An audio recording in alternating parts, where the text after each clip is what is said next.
जय हिंद दोस्तों, त्यागी trading tips में आपका स्वागत है। दोस्तों, इस वीडियो के अंदर हम बात करने वाले हैं तीन कंपनी जो तीनों की तीनों बोनस देने वाली है 19 जुलाई को। तीन चार ऐसी कंपनियां हैं जो 19 जुलाई को डिविडेंड भी देंगी।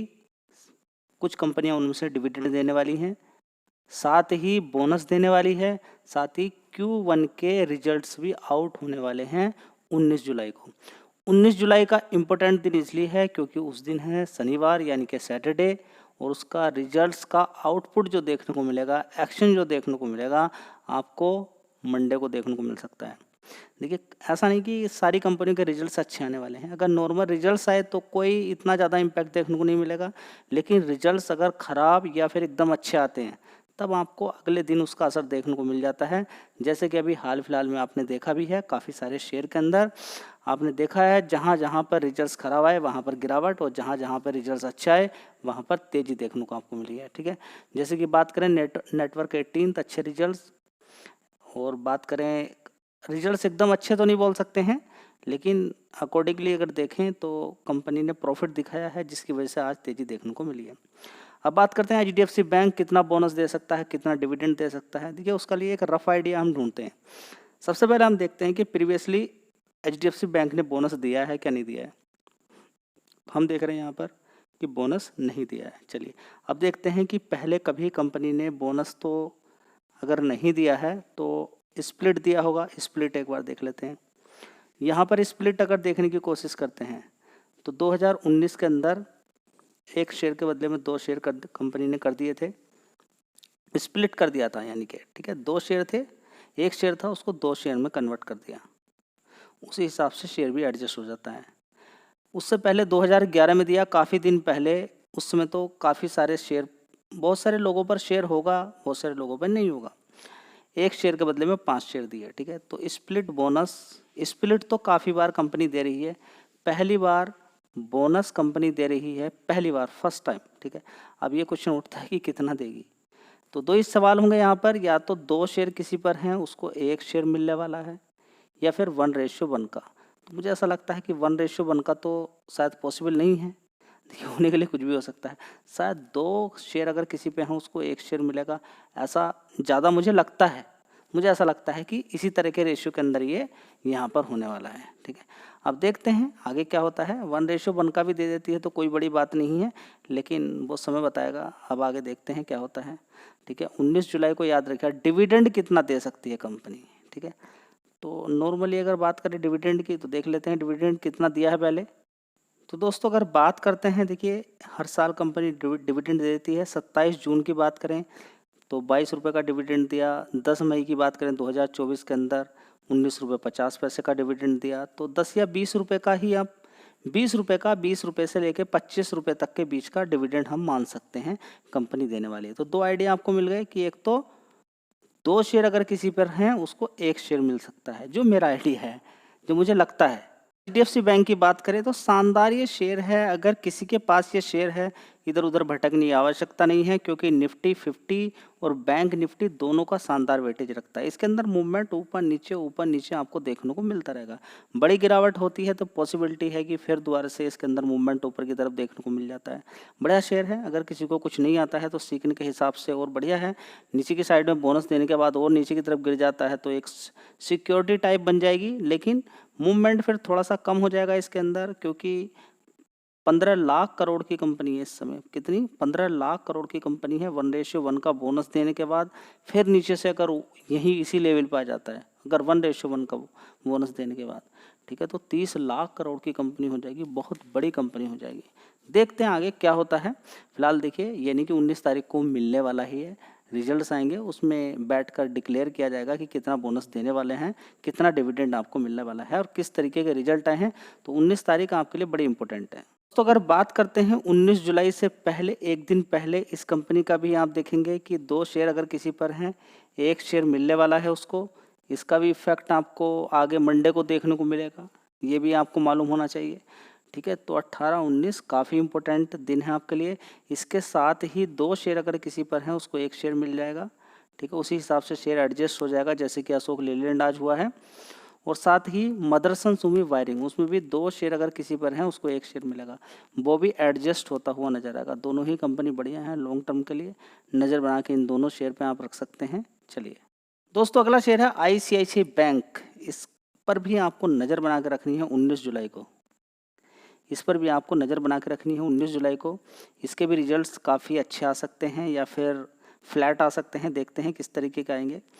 फिलहाल इसका मार्केट कैप 10 लाख करोड़ का मार्केट कैप है। आप देख सकते हैं पिछले 5 साल का चार्ट पैटर्न, ये कंपनी कितने की होती थी, 353 रुपये का भाव होता था 2020 के अंदर। तब से इसने तेज़ी चलनी शुरू की है और आज की डेट में आप देख सकते हैं कि इतने समय में, यानी कि 2020 से लेकर, अगर आप इतना पैसा अगर बैंक के अंदर, ICICI बैंक के अंदर डाल के रखते तो शायद वो अभी भी डबल नहीं होता। 2020 से लेकर 2030 में वो डबल होता, लेकिन यहाँ पर 5 साल में ही 2 गुना पैसा करके दे दिया है। देख लीजिए यहाँ पर 300% के रिटर्न इसने बना के दे दिए। कितने? 300% के रिटर्न यहाँ पर बना के दे दिए। ठीक है, तो थोड़े समय पहले और थोड़ा सा पीछे की तरफ चले जाएँ तो देखिए कितने का शेयर होता था। यहाँ पर देखिए, यहाँ पर आप देखिए, ज़्यादा दूर जाने की आवश्यकता नहीं है। इन लेवल्स पर आप देख सकते हैं 200 रुपये का शेयर होता था 2016 के अंदर, और आज की डेट में देखिए 7 गुना पैसा कर दिया है। तो 7 गुना पैसा करने का मतलब क्या है कि आपको देखना कैसे होता है कि मैं होल्ड करूं क्या नहीं करूं। एक तो मार्केट कैप देखना होता है, लेकिन बैंकिंग के अंदर थोड़ा सा मार्केट कैप अगर बड़ा भी हो तो चलता है, क्योंकि मार्केट कैप ज़्यादातर बैंकिंग सेक्टर के ज़्यादा ही होते हैं। तो पिछले 5 साल में ऐसा क्या हुआ होगा कि इसके अंदर 7 गुना पैसा बन गया। चलिए दिखाता हूँ आपको। दोस्तों, ICICI बैंक के अंदर सबसे पहले तो आपको ये मालूम होना चाहिए निफ्टी 50 बैंक निफ्टी का अच्छा वेटेज है, मूवमेंट ऊपर नीचे होता रहेगा, लेकिन इन दोनों शेयर में अभी रुकना चाहिए आपको, एकदम जल्दीबाजी नहीं करनी चाहिए। HDFC बैंक और ICICI बैंक के अंदर अच्छी खासी गिरावट पे खरीदें तो पैसा बनेगा, क्योंकि इनके अंदर बड़ी तेज़ी बन चुकी है।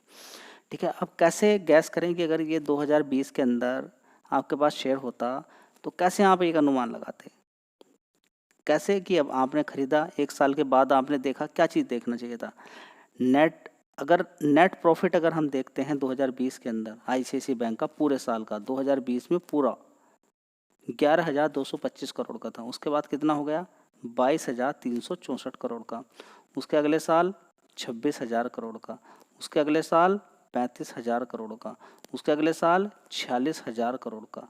अभी देखेंगे 54,000 करोड़ का। ठीक है, तो जब शेयर का पूरे साल का प्रॉफिट रुक ही नहीं रहा है तो आप शेयर को कैसे रोक सकते हैं जी? अभी जब ये रुक ही नहीं रहा तो आगे भी कैसे रुक सकता है, बताइए ना। अगर ये प्रॉफिट आप देख रहे हैं इस समय 54,000 करोड़ का है, आगे पता चला 70,000 करोड़ का हो गया तो शेयर यहाँ रुकेगा नहीं, और भागेगा, फिर और भागेगा यहाँ से भी ऊपर की साइड में। हो सकता है डबल हो जाए, यहाँ से 2200 रुपये तक पहुँच जाए, अगर इसी तरीके से प्रॉफिट अगर बढ़ता चला गया तो।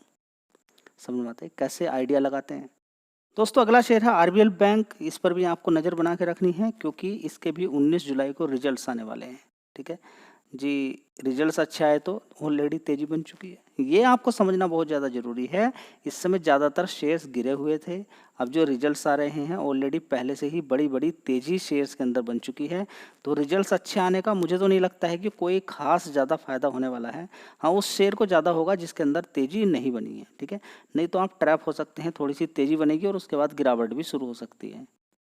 दोस्तों, अगला शेयर होगा यस बैंक, जो 20, 22, 23 रुपये से ऊपर जाने की कोशिश ही नहीं कर रहा। देखिए अब ये कोशिश भी क्या करें, आप छोटा शेयर समझ रहे हैं इसको, नहीं। 63,000 करोड़ का शेयर है। RBL बैंक को आप देखिए कितना है, 15,000 करोड़ का है, 63,000 करोड़ का मार्केट कैप इस कंपनी का है। तो जिसको लगता है 20 रुपये, नहीं, आप इसका मार्केट कैप देखिए। यहाँ से अगर ये 10 गुना पैसा आपको लगता होगा, नहीं 200 रुपये पहुँच जाए, तो देखिए मार्केट कैप कितना पहुँच जाएगा, समझिए। पहले 6 लाख करोड़ का मार्केट कैप इसका हो जाएगा क्या अभी? ठीक है, तो 1 लाख करोड़ का मार्केट कैप एकदम होने वाला है क्या? सारी चीज़ें देखी जाएंगी, प्रॉफिट किस तरीके से बढ़ रहा है, रेवेन्यू किस तरह से बढ़ रहा है, ट्रैक करना होता है। लॉन्ग टर्म में सारी चीज़ें आपको देखने को मिलेगी। चलिए देखते हैं आगे इस शेयर के अंदर क्या होता है। लेकिन 19 जुलाई आपके लिए बड़ी इंपॉर्टेंट है, जिनका असर देखने को मिलेगा आपको मंडे को। दोस्तों, अगला शेयर होगा इंडिया पेस्टिसाइड लिमिटेड। 270 रुपये का भाव है, छोटी कंपनी, बहुत ज़्यादा, 2,500 करोड़ का मार्केट कैप है। कभी शेयर ने इतनी ज़बरदस्त तेज़ी दिखाई दी, आप देख सकते हैं कि शेयर ने कितना पैसा बना के आपको दिया है। देखिए यहाँ से देखेंगे 200 रुपये से सीधा शेयर चलता चला गया और 400 रुपये तक पहुंच गया। 400 रुपये से गिरता गिरता अभी नीचे की साइड में आप देखेंगे तो बहुत ज़्यादा इसके अंदर गिरावट हो गई थी और ये शेयर पहुंच गया था 124 रुपये तक। 124 से वहाँ से इसने तेज़ी दिखाई और कितना पैसा आपको बना के दिया है आप यहाँ पर देख सकते हैं कि शानदार 80% तक के रिटर्न इस शेयर ने आपको बना के दे दिए हैं। ठीक है, तो 80% के रिटर्न बन चुके हैं। अब देखते हैं रिजल्ट्स कैसे इस कंपनी के आते हैं। फिलहाल फिर दोबारा से वहाँ तक पहुँच सकता है क्या, रिजल्ट्स के ऊपर सारी चीज़ें रहेंगी। फिलहाल अभी कंपनी के मार्केट कैप के अकॉर्डिंग ठीक ठाक कंपनी के फंडामेंटल हैं, तभी तेज़ी बनी है नीचे की साइड से। तो तेज़ी तो ऑलरेडी बन चुकी है। फिलहाल देखते हैं कि किस तरीके के रिजल्ट्स आते हैं। दोस्तों अगला शेयर है डिलीवरी, जो कि लॉस से प्रॉफिट के अंदर कंपनी आई है और धीरे धीरे पिछले 6 महीने का चार्ट पैटर्न आप देखेंगे तो बड़ी गिरावट के बाद 241 रुपये से इसने सीधा सीधा तेज़ी दिखानी शुरू करी और 75% के रिटर्न आपको बना के दे दिए। देखिए खेला तो पूरा हो चुका है। अगर आप देखें बड़ी गिरावट, जो बड़ी बड़ी गिरावटें हुई ना, उसमें खेला तो पूरा हो चुका है। अब आगे देखते हैं क्या होता है कि बड़े लेवल टच कर पाएगा शेयर, नहीं 450-500 रुपये तक जो अपना हाई बनाया था इस शेयर ने वो तोड़ पाएगा नहीं तोड़ पाएगा। देखेंगे 635 रुपये तक कब तक ये शेयर पहुंचता है जो इसने आईपीओ के समय अपना हाई बनाया था। मार्केट कैप एक बार देख लीजिए, 31,000 करोड़ का मार्केट कैप है। शेयर ठीक है, फंडामेंटली अभी इस समय थोड़े थोड़े सुधार देखने को मिल रहा है। आगे देखते हैं क्या होता है। दोस्तों अगला शेयर है कैप्री ग्लोबल लिमिटेड। अगर इस शेयर की बात करते हैं तो पिछले 1 साल से ज़बरदस्त इसके अंदर गिरावट हुई, देखिए ज़बरदस्त। लेकिन थोड़ा सा पहले चले जाएं तो ज़बरदस्त इसके अंदर तेज़ी बनी थी। देखिए 39 रुपये से तेज़ी तेज़ी तेज़ी करते हुए शेयर कितना पहुंच गया था, 247 रुपये तक ऊपर तक इसने हाई मारा है। 247 से अभी ज़बरदस्त इसके अंदर देखिए नीचे की साइड में गिरावटें भी शेयर के अंदर हुई थी, 152 रुपये तक नीचे पहुंच गया था। अब धीरे धीरे करके थोड़ी थोड़ी इसके अंदर तेज़ी सी आ रही है। अब देखते हैं तेज़ी ये कंटिन्यूस रहती है कि नहीं रहती है। 14,000 करोड़ का मार्केट कैप इस कंपनी का है।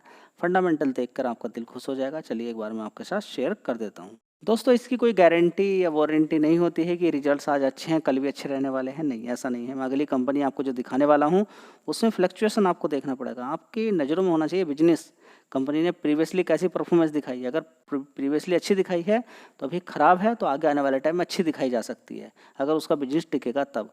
1 साल पहले 649 करोड़ का रेवेन्यू था, उसके बाद 718, 752, 821 करोड़, उसके बाद देखेंगे 957 करोड़। देखिए परफॉर्मेंस तो बिल्कुल ठीक है। अब आगे कैसी रहती है वो तो रिजल्ट्स ही बताएंगे। रिकमेंडेशन कोई नहीं है, खरीदना है कि नहीं खरीदना है आप थोड़ा सा अपना दिमाग लगा सकते हैं।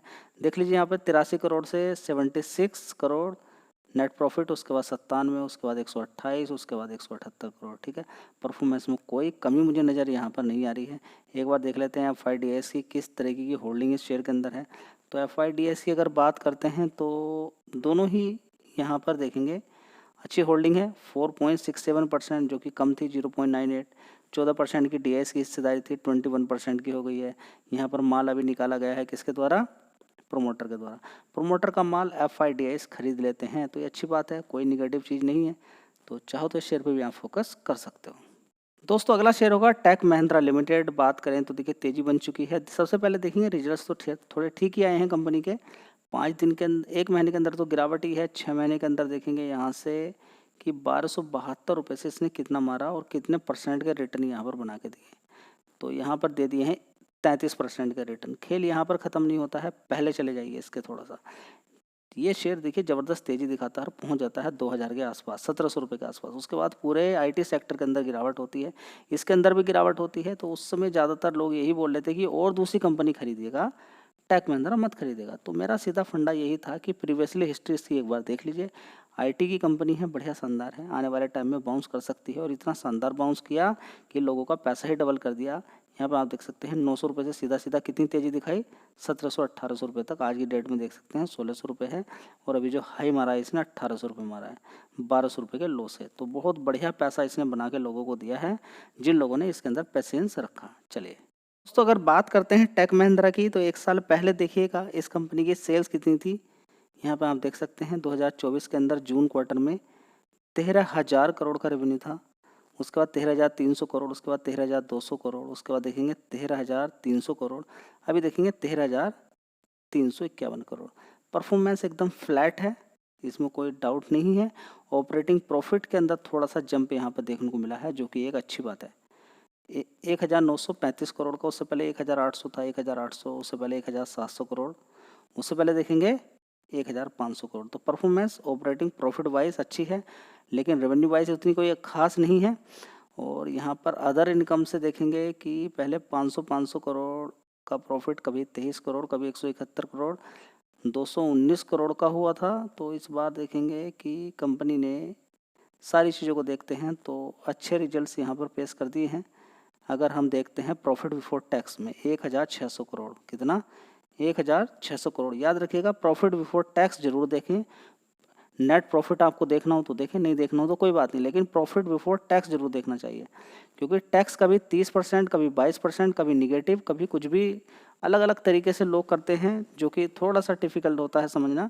लेकिन प्रॉफिट यहाँ पर टैक्स की अगर बात करते हैं, प्रॉफिट बिफोर टैक्स 1600 करोड़ से पहले 1400, 1200, 1700 करोड़, उससे पहले 1100 करोड़। तो रिजल्ट ठीक ही हैं। नेट प्रॉफिट देख लीजिए, क्योंकि 30% हो गया, टैक्स तो घट गया, 1100 करोड़, उससे पहले 989 करोड़, उससे पहले 1258 करोड़। प्रॉफिट वाइज अगर हम देखते हैं तो हम कहेंगे कि ईयर ऑन ईयर बेसिस पे ठीक है, 865 करोड़ के अकॉर्डिंग, लेकिन क्वार्टरली बेसिस पे कोई खास नहीं है, इसके अकॉर्डिंग कोई खास नहीं है।